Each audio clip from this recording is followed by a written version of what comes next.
spent years discussing this, and eventually it seemed like we built it in about a tenth of the time as it took for us to figure out how and what we wanted to do here to honor all of the people who have come to this camp, and some long before us, to make it what it is that we all were very lucky enough to be able to experience.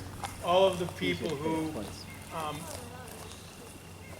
who built the thing that was so important to the rest of us, that keep us coming back and keep Cachalot in our hearts for forever, and sometimes sand in the back of your teeth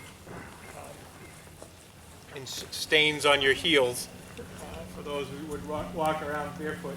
So we had built this, and we started inducting honorees years ago. We built it much with the construction design help of member Dwayne Houghton, who helped to design the wall and the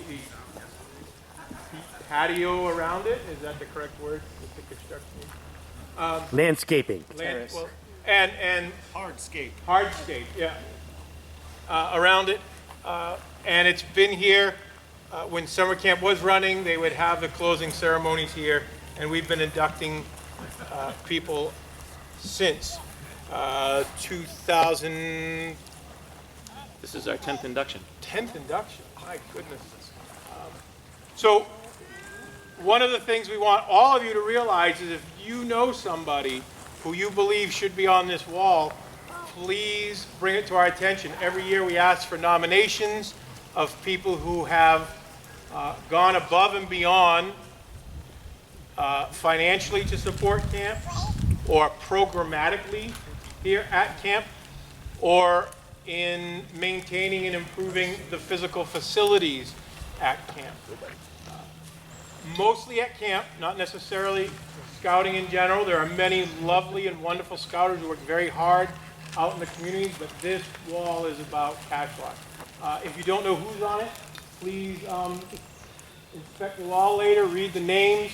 Everyone who gets inducted gets their name engraved on a stainless steel plate. The frame photo and narrative will be hung in the Welcome Center. And then the stainless steel plate that is cut and engraved by New Bedford Vote will be installed up here when it's ready. School's out of session when we vote, so it's always a little delayed, the actual plate. But today's plate will go up in the fall. We'd like to take a moment to recognize some Wall of Fame members who are with us today. I know Mr. Ed Tavares was here. He might still be imparting wisdom on some others back at the He's at driving the awning. up the road as you speak. Oh, here he comes now. Mr. Ed Tavares was one of our early inductees, and definitely a man who deserved it as the first camp director, I believe, of Cachalot, right? The guy who pretty much literally carved this place out of the wilderness. And then our other Hall of Fame inductee that is with us here today, Mr. Vic Sylvia.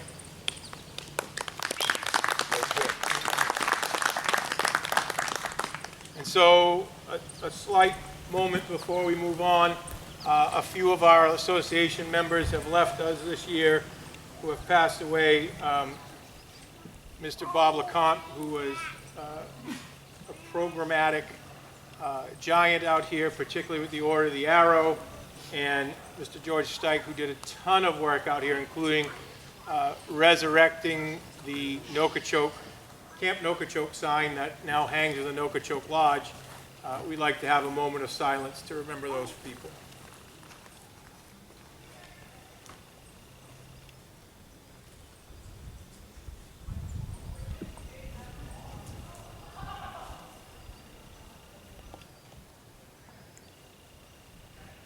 Thank you. So today we are here to honor someone who did innumerable numbers of hours at work here at Cachalot. You can still look around and see the evidence of his work. Every time I'm in the sites, or even at the volleyball court in the back, what do you call that square steel stuff with the holes in it? Is there a name for that? Unistrut. Unistrut. Whenever I see the Unistrut structures on it, I go, oh, there's George Boucher. So I would like to invite Mr. Vic Sylvia to come up and read for our induction of Mr. George Boucher.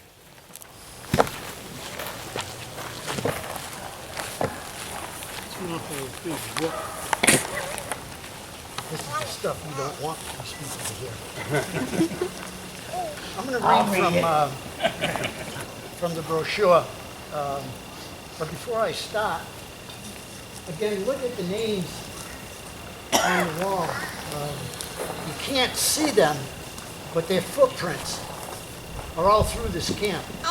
And it's an honor for me to be able to induct a friend who's left his footprints in this camp for many years.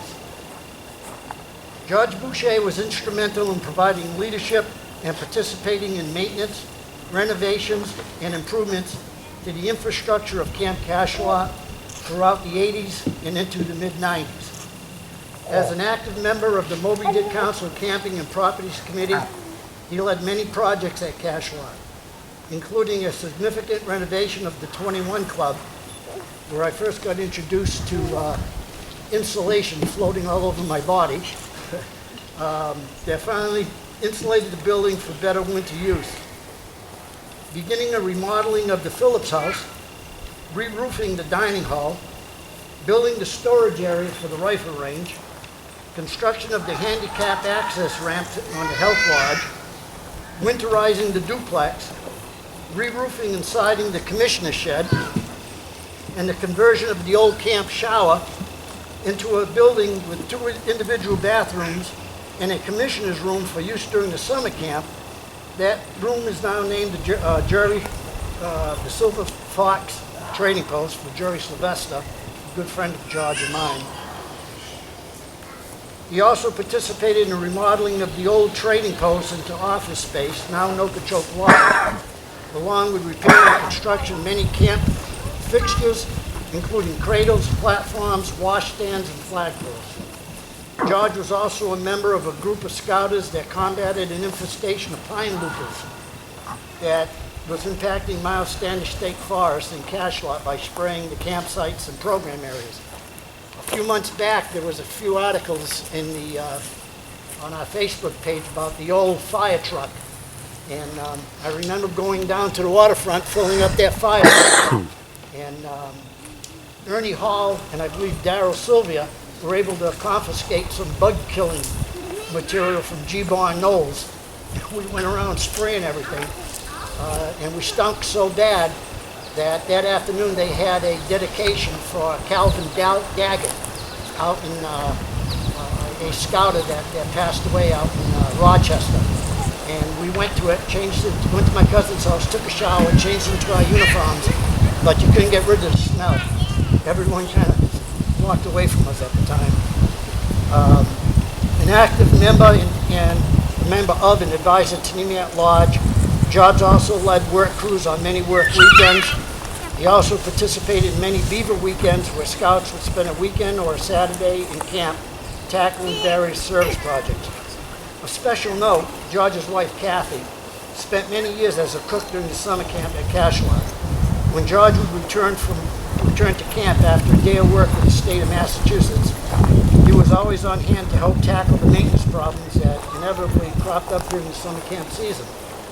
Outside of his involvement at Cachalot itself, George also served in many units, including PAC 16, Troop 145, Troop 46, all in New Bedford, and as a member of their committees, and as Assistant Scoutmaster, and Scoutmaster, I think, for a short period with Troop 46. He served on the Wamsutter and Cachalot District Camping and Activities Committee, the Moby Dick Council Camping and Properties Committee, and on the program staffs of Klondike's 1, 2, I think 3, 4, 5, 6, and 7, the 1982, 92 Cachalot Fishing Clinics, the 1982 Interplanetary Cub Scout Cosmic Caper,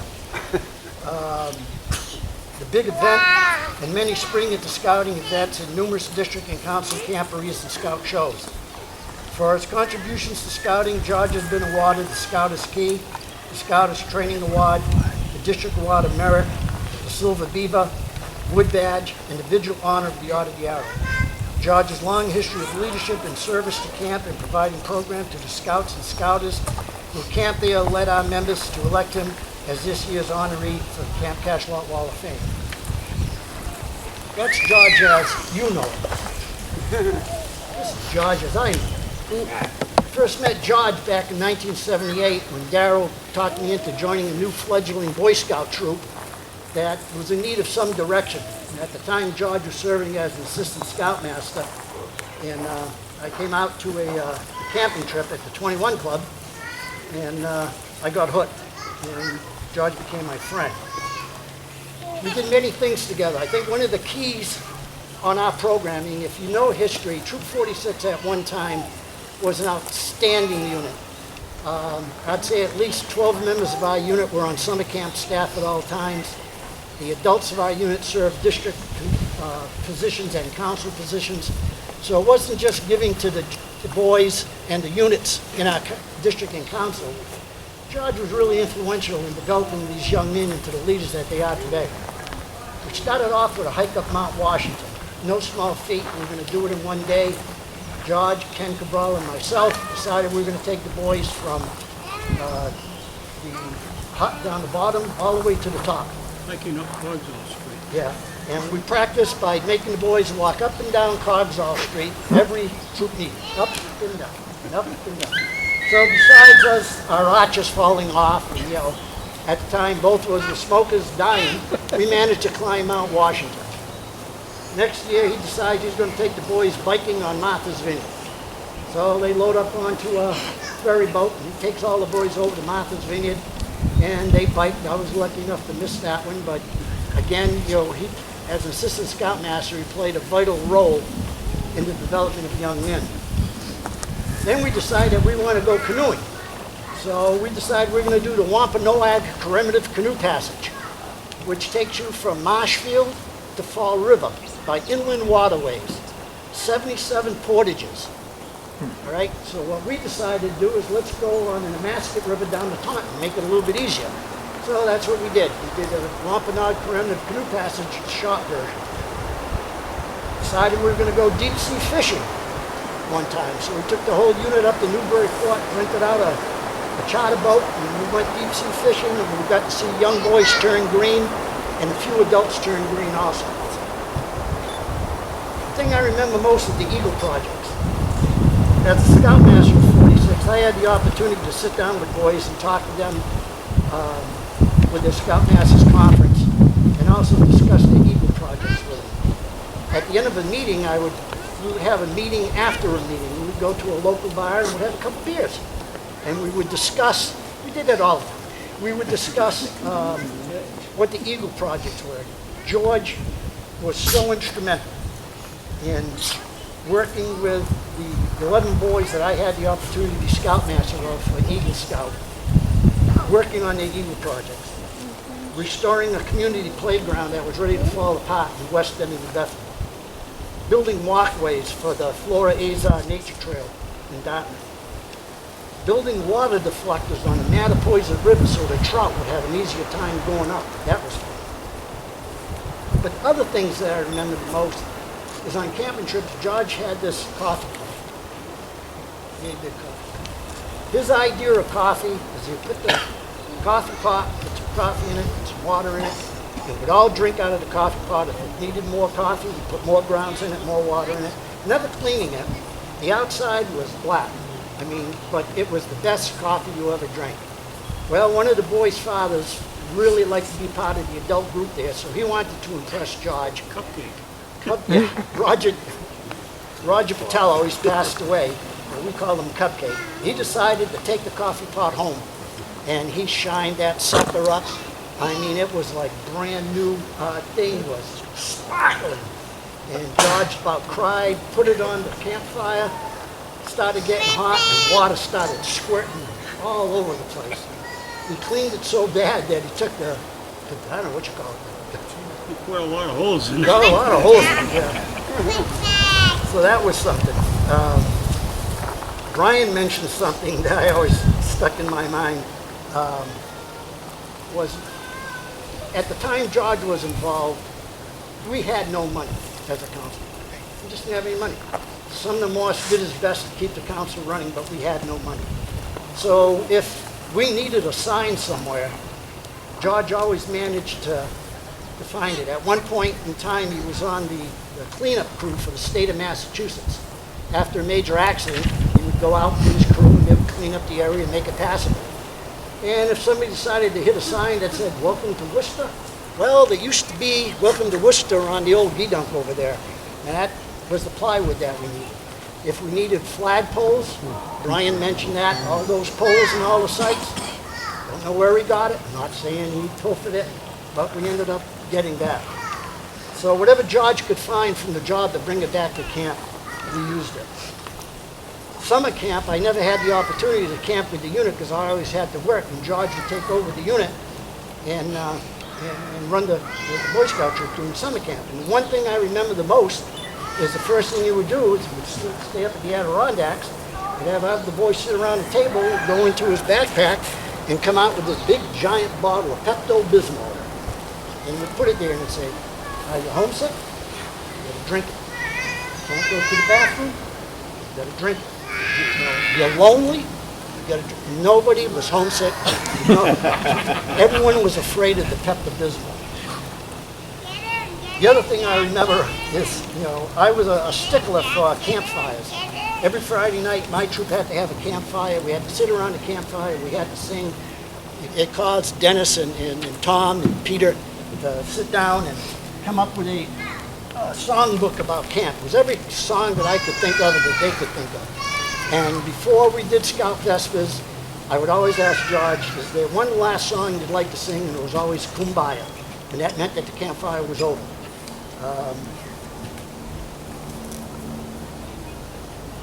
He also,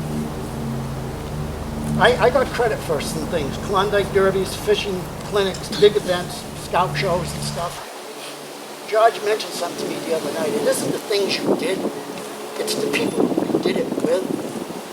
You're only as good as you surround yourself with friends and helpers.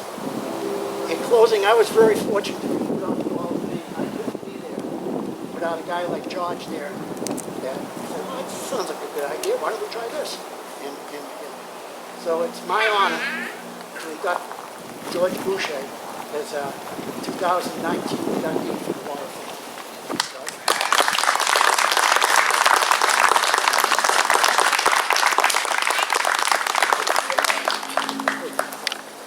Dennis. Oh, I think he's good. Okay. This is supposed to be the plaque. Typical. This is supposed to be the plaque we give you. I'll give it to you. Okay. Hey, so everybody knows it's all Vic's fault.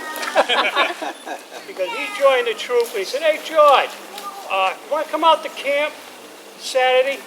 I said, "Oh, we're going to do something, right?" I ended up on the dining hall roof with probably 110 degrees. Met Sonny Morse, that was the only good thing, and we redid it. So it's all Vic's fault. He's the one that got me out here. Thanks, everybody, for coming. Thank you.